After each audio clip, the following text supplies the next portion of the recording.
High voltage শুনানি ছিল আজ সুপ্রিম কোর্টে। ইডির করা জোড়া মামলা, আইপ্যাকের যখন তদন্ত করছে ইডি সেই সময় কাজে বাধার অভিযোগ। এই মামলার শুনানির আগে আজ নতুন করে আর্জি জানায় ইডি, ডিজি রাজীব কুমারকে সাময়িক বরখাস্ত করা হোক, তাতে আরও হাই ভোল্টেজ হয়ে ওঠে। এরপর আজ শুনানি হলো এবং এই শুনানির পর আবার শুনানি হবে 3রা ফেব্রুয়ারি। কিন্তু আজ এই শুনানির কি পয়েন্টস কি, যদি চুম্বকে একবার দেখে নিতে চাই আজ ঠিক কি হলো সুপ্রিম কোর্টে। এখনো পর্যন্ত আইপ্যাক মামলা অমীমাংসিত, কিন্তু সওয়াল জবাব কি হলো, বিচারপতিরা কি বললেন? অর্ণব রয়েছে আমার সঙ্গে। অর্ণব, দেখো, বিচারপতি পি মিশ্রা এবং বিচারপতি পাঞ্চলির বেঞ্চ ইডি এবং ইডি অফিসারদের করা দুটি মামলা, সেই মামলাটাকে গ্রহণ করেছে এবং গ্রহণ করার নিয়মই হলো সেক্ষেত্রে নোটিশ ইস্যু করতে হয় আদালতকে। যেহেতু আদালত গ্রহণ করেছে সেই নোটিশ ইস্যু করা হয়েছে। মামলায় 6 বিবাদী ছিল, 6 জনকেই নোটিশ ইস্যু করা হয়েছে এবং এক্ষেত্রে ইডির মামলায় যে অভিযোগ এনেছে তার জবাব দিতে হবে আগামী 2 সপ্তাহের মধ্যে 3 তারিখ শুনানি।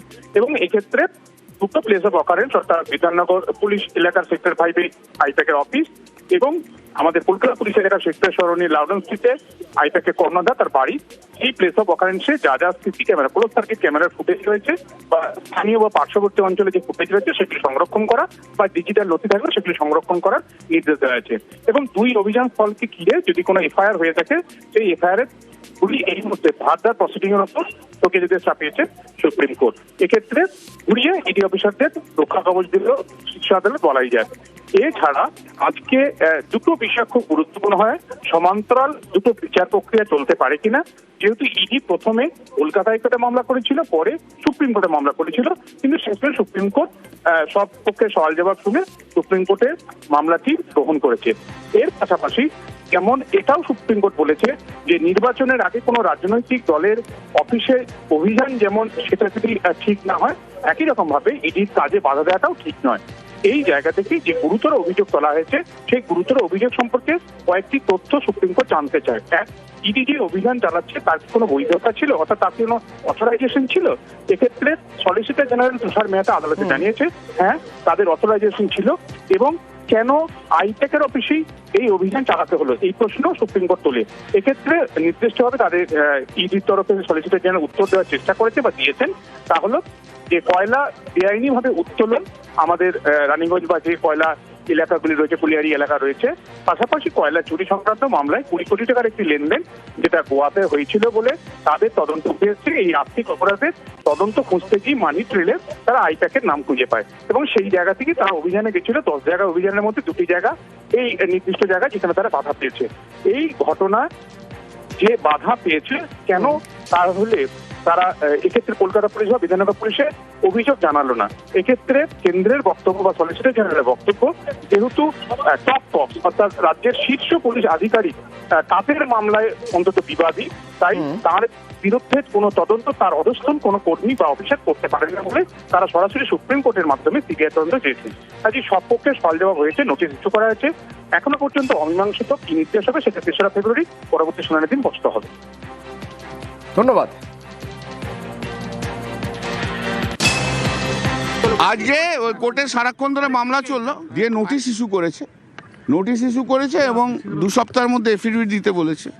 যে সমস্ত কেসগুলো ইনিশিয়েট করেছে ক্যালকাটা পুলিশ আর বিধাননগর পুলিশ, সেগুলো স্টে করেছে। আর যা যা সিসিটিভি যেগুলো সিজ করেছে সেগুলোকে প্রিজার্ভ রাখতে বলে। এখানে যেহেতু একটা লার্জার কোশ্চেন অ্যারাইজ করছে যে যেহেতু সেন্ট্রাল এজেন্সি যখন কাজ করছে, state agencies between different states are interfering in different states, এটা যেমন একটা কোশ্চেন আছে। আরেকটা কোশ্চেন আছে যে যখনই নির্বাচন আসছে তখনই এই সেন্ট্রাল এজেন্সি হঠাৎ করে স্পিড আপ নিচ্ছে, তারা ইন্টারেস্টিং স্টেপ নিচ্ছে যেখানে যেখানে বিরোধী রয়েছে।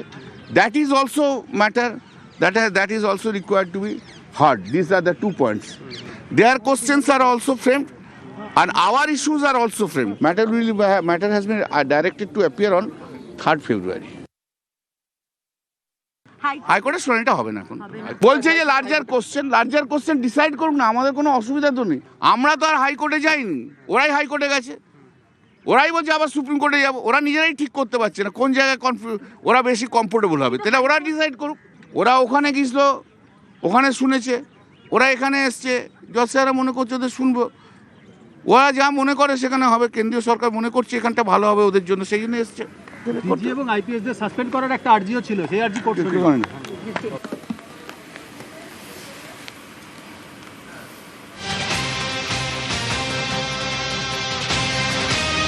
যখন এই রকম অবস্থা কেসের, যখন এখনো পর্যন্ত অমীমাংসিত রয়েছে, পরবর্তী শুনানি হবে 3রা ফেব্রুয়ারি, এরকম জায়গায় রাজনীতিবিদরা তারা কিভাবে দেখছেন? দিলীপ ঘোষ বলছেন আদালতি ভরসা, শুধু স্থগিতাদেশ নয়, কড়া পদক্ষেপ করতে হবে।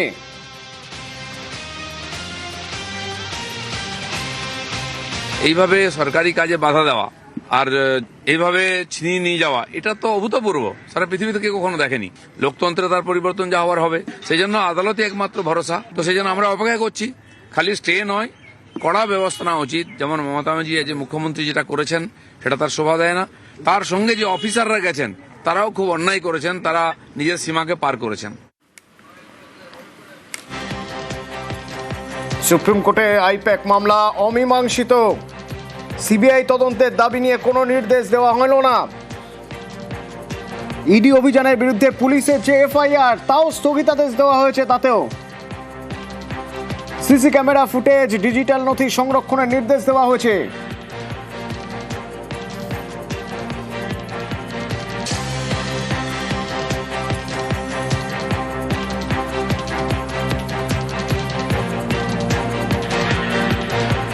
আদালতের উপর ভরসা রাখতে বলছেন দিলীপ ঘোষ। তিনি বলছেন আদালতি ভরসা, এক্ষেত্রে শুধু স্থগিতাদেশ নয়, কড়া পদক্ষেপ করতে হবে।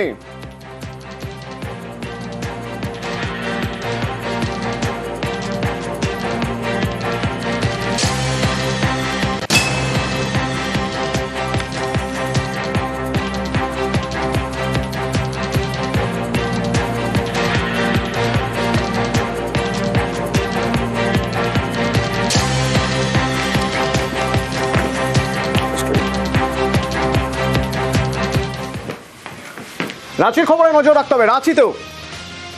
রাঁচিতেও দেখা যাচ্ছে ইডির অফিসে পুলিশের হানা। কিন্তু কেন পুলিশের অভিযান, কেন ইডির অফিসে? ঝাড়খণ্ডের এক সরকারি কর্মীকে মারধর, তদন্তের সময় মারধরের অভিযোগ ইডির বিরুদ্ধে। ওম প্রকাশ আমার সহকর্মী আমার সঙ্গে রয়েছেন। ओम प्रकाश जी, क्या हुआ वहाँ पे वो ईडी ऑफिसर के अगेंस्ट में क्या आरोप है?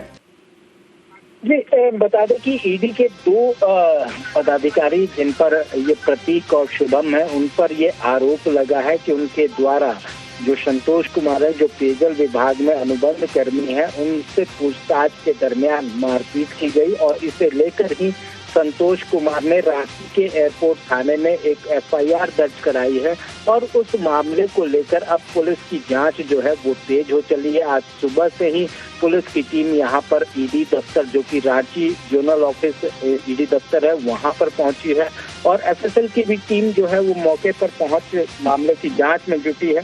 अब पूरे मामले में फिलहाल जो साइंटिफिक एविडेंस है उसे कलेक्ट किया जा रहा है, तो साथ ही जो सीसीटीवी फुटेज है उसे भी पुलिस खंगाल रही है। तो फिलहाल अभी भी जो जांच है वो की जा रही है और देखना होगा कि जांच में क्या कुछ जो तथ्य हैं वो सामने आते हैं। इस पूरे मामले में जो 10 जनवरी को मारपीट करने का आरोप लगाया गया था ईडी के अधिकारियों के खिलाफ, संतोष कुमार ने ये मामला जो है वो दर्ज कराया था और कोर्ट के द्वारा इस मामले को जो पीएमएलए के विशेष कोर्ट में भी इस मामले में चल रहा है संतोष कुमार के खिलाफ, उसी को लेकर ये तमाम चीजें जो है वो पुलिस के समक्ष रखी गई है और अब पुलिस जो है इसे लेकर जांच में जुटी हुई है। जी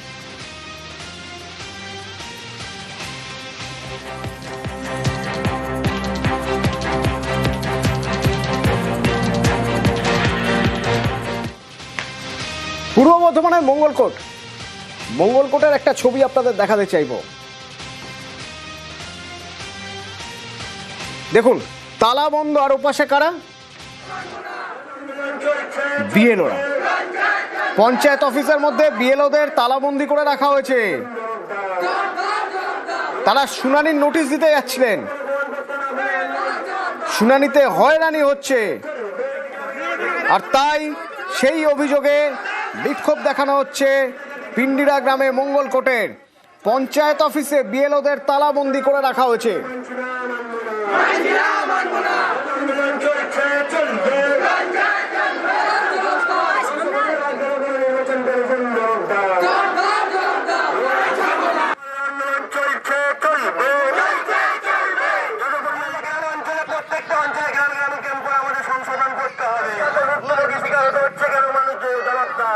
শরদিন্দু আছে আমার সঙ্গে ফোনে। শরদিন্দু, পঞ্চায়েত অফিসের মধ্যে তালাবন্দি বিএলওরা, কখন থেকে কতক্ষণ তারা এইভাবে রয়েছেন? পুলিশ তাদের উদ্ধার করতে পেরেছে?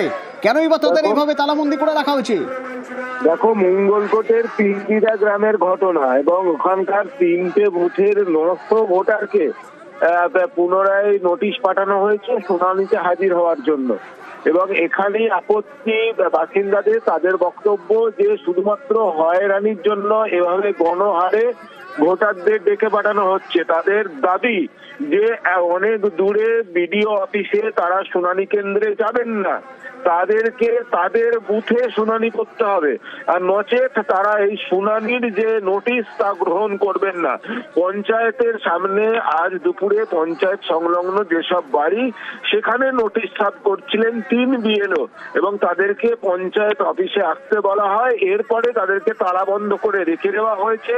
তাদের বক্তব্য, যতক্ষণ না নির্বাচন কমিশন তাদের দাবি মানবে ততক্ষণ তালাবন্দি থাকতে হবে এই বিএলওদের। কারণ তারা পিন্ডিরা গ্রাম থেকে ব্লক অফিসের যে শুনানি কেন্দ্র সেখানে যাবেন না। সারা দিন ধরে তাদেরকে অর্থ কষ্ট হবে, প্লাস পরিশ্রম হবে, হয়রানি শিকার হতে হচ্ছে। বারে বারে তুচ্ছ কারণে তাদেরকে ডেকে পাঠানো হচ্ছে শুনানির জন্য। তাই তাদের বুথেই তাদেরকে শুনানি করতে হবে, এই দাবিতেই সরব হয়েছেন তারা, এবং তারা নোটিশ গ্রহণ করছেন না। এবং যতক্ষণ না প্রশাসনের বা নির্বাচন কমিশনের আশ্বাস মিলছে যে বুথেই শুনানি হবে, ততক্ষণ পর্যন্ত এই তারা নোটিশ গ্রহণ করবেন না এবং বিএলএদের আটকে রাখা হবে, এমনটাই জানিয়েছেন তারা। সব মিলিয়ে এলাকায় যথেষ্ট একটা উত্তেজনা পরিস্থিতি তৈরি হয়েছে। পুলিশ এবং প্রশাসনের পক্ষ থেকে বোঝানোর চেষ্টা চলছে, কিন্তু গ্রামবাসীরা তা মানতে নারাজ। তাদের বক্তব্য, এভাবে বারে বারে টাকা চলবে না, কারণ এলাকার 3টে বুথের 900 ভোটার, অর্থাৎ বেশিরভাগ 1/3 ভোটারকেই ফের শুনানিতে ডেকে পাঠানো হয়েছে। যাতে বিরক্ত এলাকার ভোটাররা, তারা বলছেন শুধুমাত্র হয়রান করার জন্য এভাবে নোটিশ দেওয়া হয়, গণহারে নোটিশ দেওয়া হয়। ধন্যবাদ। কতজন আছেন আপনার আটকে? আমরা 3 জন বিএলও আছি। কোন কোন পার্টের? 156, 157, 158 পার্টির বিএলও। আটকে রাখার কারণ হচ্ছে নোটিশ সাধারণ লোক গ্রহণ করবে না, নোটিশ আমরা কাউকে দিতে পারবো না। নোটিশ ওনারা নোটিশ নেবেন না আমাদের কাছ থেকে। আমাদের এই পাড়াতেই নোটিশটা ডিস্ট্রিবিউট করছিলাম, আমাদেরকে বললো যে তোমাদের নোটিশ দেওয়া হবে না, তোমরা পঞ্চায়েতে ঢুকো। কলকাতায় বিএলওর অস্বাভাবিক মৃত্যু, অতিরিক্ত কাজের চাপে মৃত্যুর অভিযোগ তার পরিবারের। অশোক দাস বিএলও, এসআইআর এর কাজের চাপে মৃত্যু বলে দাবি স্ত্রীর। বিএলওর মৃত্যুতে রাজনৈতিক বিতর্ক, বিজেপির অভিযোগ তৃণমূল কাউন্সিলরের বিরুদ্ধে, পাল্টা বিজেপির বিরুদ্ধে রাজনীতির অভিযোগ তৃণমূলের। প্রতিনিয়ত যাতে অনুপ্রবেশকারীদের বেআইনি নাম, আনঅথরাইজ নাম, অবৈধ নাম যাতে না কাটতে পারা যায়, তার জন্য প্রতিনিয়ত হুমকি দেওয়া হতো। সেই হুমকি সহ্য করতে না পেরে ফাইনালি আত্মহত্যা করলেন। এটা আত্মহত্যা নয়, এটা হত্যা। এই হত্যার দায়িত্ব তৃণমূলকে নিতে হবে। বাংলার সর্বস্তরের মানুষকে এর বিরুদ্ধে প্রতিবাদের রাস্তায় নামতে হবে। নির্বাচন কমিশনকে এই পরিবারের প্রতি দায়বদ্ধ হতে হবে। এসআইআর এর বলি তো প্রথম অশোক দাস হলেন না, এর আগেও তো আপনারা দেখেছেন পশ্চিমবঙ্গ জুড়ে কতজন মানুষ এরকম বলি হয়েছে। সেটা যে আমার ওয়ার্ডেও হবে, এটা আমার কাছে খুব শখ। আমার এলাকায় 57টা পার্ট, অর্থাৎ 57 জন বিএলও আছে, বুথ লেভেল অফিসার। তাহলে তাদের সাথে কথা বলতে হবে যে তারা কোনো রকমভাবে কোনো চাপ পেয়েছেন কিনা, চাপ দেওয়া হয়েছে কিনা। এটার বাস্তবের কোনো বৈধতা নেই। প্রেশারও নিতে পারিনি।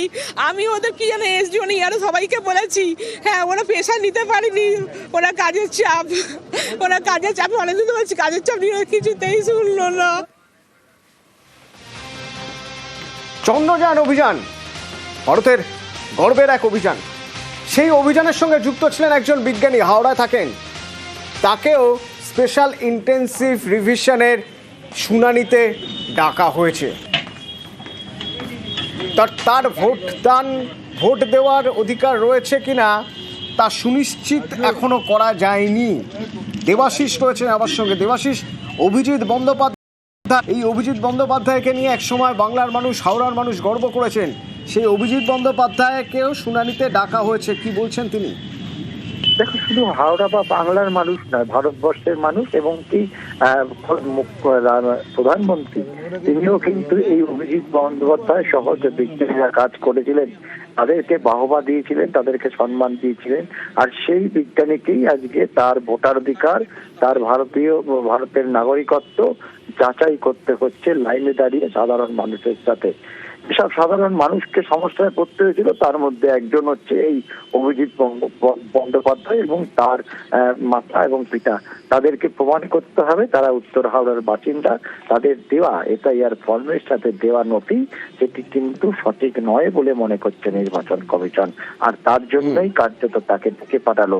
এটা নিয়ে কিন্তু হাসি মুখেই কার্যত কটাক্ষ করতে ছাড়েননি অভিজিৎ বাবু। তিনি বলেছিলেন যে ভারতবর্ষের মান রেখেছি, সেই ভারতবর্ষের নাগরিক কিনা তা কিন্তু একটু সাধারণ মানুষের সঙ্গে তা আজ পেতে পেরেছেন তিনি। আজ এই অবস্থা নির্বাচন কমিশনকেই কিন্তু কটাক্ষ করেছেন অভিজিৎ বন্দ্যোপাধ্যায়। ধন্যবাদ দেবাশিস। সব মানুষেরই খুব অসহায় অবস্থা, সবাইকে এরকম বয়স্ক মানুষ, আমি বাবা মাকে নিয়ে আজকে এখানে আসতে হয়েছে, বাধ্য হয়েছি এক প্রকার। কিছু দেশের জন্য করেছি, তার জন্য সত্যিই গর্বিত। কিন্তু বর্তমানে যেরকম পরিস্থিতি, এইভাবে লাইনে দাঁড়িয়ে বয়স্ক বাবা মাকে নিয়ে হয়রানির শিকার হতে হচ্ছে, এটা শুধু আমি নয়, আমার মতো হাজার হাজার পরিবারকে এরকম পরিস্থিতির মধ্যে দিয়ে যেতে হচ্ছে বর্তমানে। এটা খুবই দুঃখজনক। ছেলে বড় হয়েছে তো কি হবে, কিছু করার নেই, যা করাচ্ছে তাই করছি। বললো 2000 টাকার নোট অচল, লাইনে দাঁড়াও, কত লোক আবার এই করলো। যারা আমরা পেনশন পাই, আমরা বহুদিনের লোক, আমাদেরই অস্বীকার করছে যে তোমাদের নাগরিকত্ব থাকবে না। এই আবার কি ধরনের, আমরা স্বাধীনতার আগেকার কি করি। ওদিকে উত্তর দিনাজপুর চাকুলিয়ায় বিডিওর অফিসে ভাঙচুর।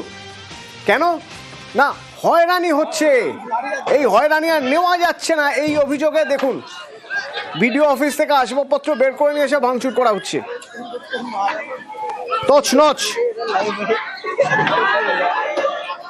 বাংলা সহায়তা কেন্দ্র, সেখানেও আগুন ধরিয়ে দেওয়া হয়েছে।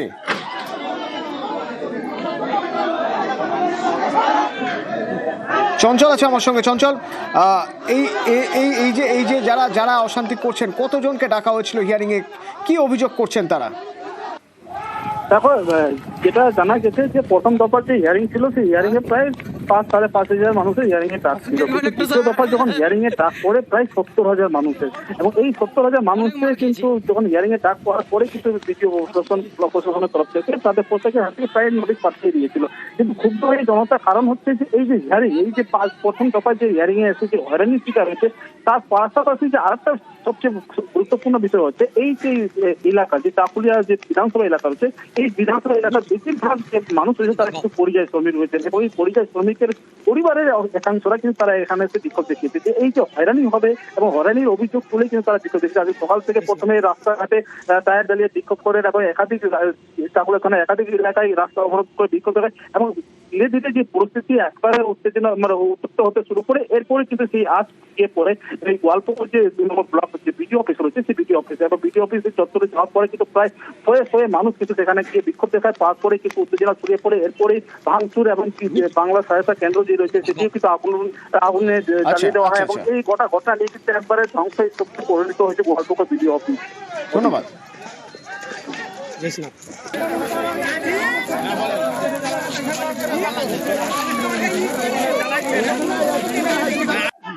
तो देख रहे हैं दोस्तों एसआईए पर लोगों को যারাই করলো এটা ওরা, আমি বলবো যে ওরা ইচ্ছাকৃতভাবে করেনি, ওদেরকে হয়তো কেউ বলেছে, উস্কিয়েছে বলে এটা করেছে। কিন্তু আজকে যেটা একটা বিক্ষুব্ধ একটা ঘটনা ঘটলো, এটা বাজে ঘটনা। আমি বলবো আন্দোলন হবে গণতান্ত্রিক পদ্ধতিতে, আন্দোলনটা হবে না। এই আশটা আমরা কেউ পাইনি। যদি পাইতো, যদি থাকতো আশটা এরকম, তাহলে পুলিশ প্রশাসন, আইবি, ডিআইবি তারাও, তাদের কাছে খবর থাকতো। আর একটা ভিডিও সকালবেলা একটা পোস্ট করেছিল আমাদের এক্স এমএলএ সাহেব, উনি যে পোস্ট যেটা করেছে তাতে কিন্তু মানুষকে বিভ্রান্ত করার মতো একটা বক্তব্য ওখানে দিয়েছেন। তো এগুলো ঠিক না। আমি নিজে থেকে এফআইআর করতে যাব না।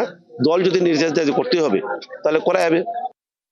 সব কাজ চলছে, স্ক্রিপ্ট চলছে, অ্যাগিটেশন দিক থেকে যাচ্ছে। কাজ মধ্যে কোনো গাফিলতি হবে না। আমরা টেক আপ করেছি at the highest level of state government. আমরা চিফ সেক্রেটারির সঙ্গে টেক আপ করেছি, ডাইরেক্টর জেনারেল পুলিশ সঙ্গে টেক আপ করেছি। ল অ্যান্ড অর্ডার যে আছে স্টেট গভর্নমেন্ট দায়বদ্ধ আছে। ওরা বলছে আমরা সব অ্যারেঞ্জমেন্ট করবো for safety and security of all the persons who are involved in SIR. আপনারা কি ল এন্ড অর্ডার নিয়ে সন্তুষ্ট? কারণ যেভাবে ভিডিওর ঘর ভাঙচুর হচ্ছে, এটা তো একটা স্পোরাডিক ইনসিডেন্ট আছে না, রোজকে তো হলো না। একটা বিডিও অফিস হয়েছে যখন আছে, আমরা দেখবো তদন্ত চলছে। ইমিডিয়েট তো কেস রেজিস্টার হয়েছে, অ্যারেস্ট হয়েছে, সব হয়েছে, কাজ চলছে, আমরা দেখবো। ক্যানিংয়ে চলছিল ঘোড়দৌড় প্রতিযোগিতা। এক অদ্ভুত ঘটনা ঘটে গেল। দেখুন, সওয়ারিকে মুখে করে নিয়েই ছুটছেন ঘোড়া।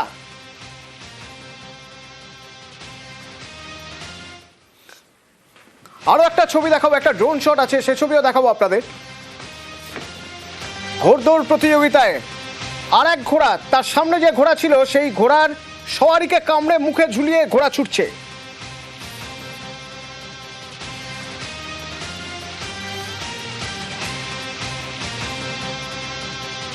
আশঙ্কাজনক ওই সওয়ারি, এসএসকেএমে ভর্তি। দেখুন, সামনের ঘোড়সওয়ারিকে পিছনের ঘোড়া কামড়ে দিল, কামড়ে মুখে করে নিয়ে ছুটতে শুরু করলো।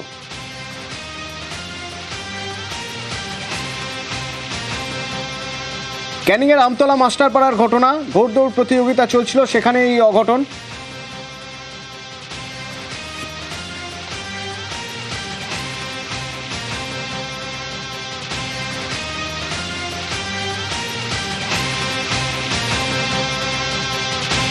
ঘটনা বলতে আমাদের এই আমতলা গ্রামে সাইডে একটা ঘোড়া ছাড়া হয়েছিল। ঘোড়া ছাড়া হতে হতে মানে দ্বিতীয় ছাড়াতে এমন একটা ঘটনা ঘটলো, এর আগেও এরকম ঘটনা আমরা কোনোদিন কোথাও দেখিনি। একটা ঘোড়ার শরীরকে আর একটা ঘোড়া কামড়ে নিয়েছে, এটুকুই আমরা দেখেছি। আমরা যখন এরকম দুর্ঘটনা ঘটলো, বাচ্চাটাকে নিয়ে আসলো, আমরা এখান থেকে সঙ্গে সঙ্গে গাড়ি করে এসএসকেএম হসপিটালে পাঠিয়েছি।